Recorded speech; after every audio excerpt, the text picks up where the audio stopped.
Bonjour à tous, bienvenue dans cette nouvelle revue de presse d'amourduclient.com. Aujourd'hui une revue de presse très courte parce que je suis abonné à des centaines plus d'une centaine de sites sur la vente pour voir au quotidien en fait ce qui est publié. Et hier en parcourant les articles, j'en ai trouvé qu'un seul qui valait le coup d'être parcouru. Donc comme d'habitude je vous mets le lien dans la description et vous voyez son titre. Est-ce que l'achat a changé ? Et est-ce que la vente en B2B s'est adaptée? Du site Membrane, c'est un nom rigolo. Donc si on le parcourt, en fait, il commence par une analogie avec le baseball.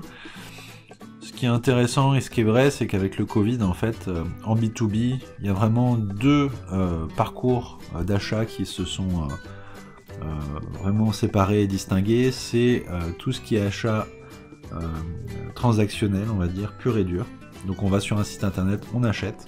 Alors malheureusement maintenant il y a les appels d'offres, donc on a tendance à vouloir transférer les achats complexes vers ce type de processus d'achat. Et le deuxième processus d'achat dans lequel il faut rencontrer un expert pour être bien conseillé et avoir un produit sur mesure. Donc avant la frontière pouvait être floue, maintenant ça c'est clairement, chacun des deux cycles s'est clairement développé.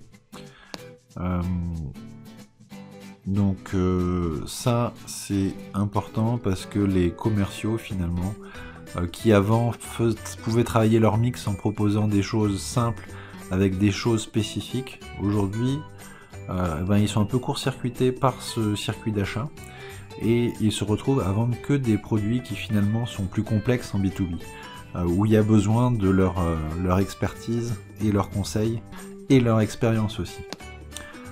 Donc ça rend le travail encore plus intéressant, mais voilà, il faut vendre plus de valeur et on n'a pas l'offre de base qui permet un petit peu de s'appuyer des fois en chiffre d'affaires en proposant des choses assez simples à des nouveaux clients. Finalement, ils se renseignent sur internet et ils vont l'acheter en direct chez vous ou ailleurs.